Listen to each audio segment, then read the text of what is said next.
বাবু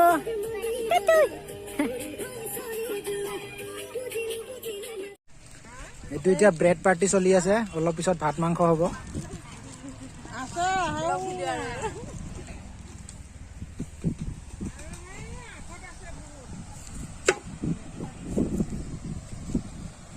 এইটো চাহ বনাই আছে ব্ৰেকফাষ্টটো ইয়াতে যিহেতু চাহটো ইয়াতে হৈ যাব চাহ বনাই আছে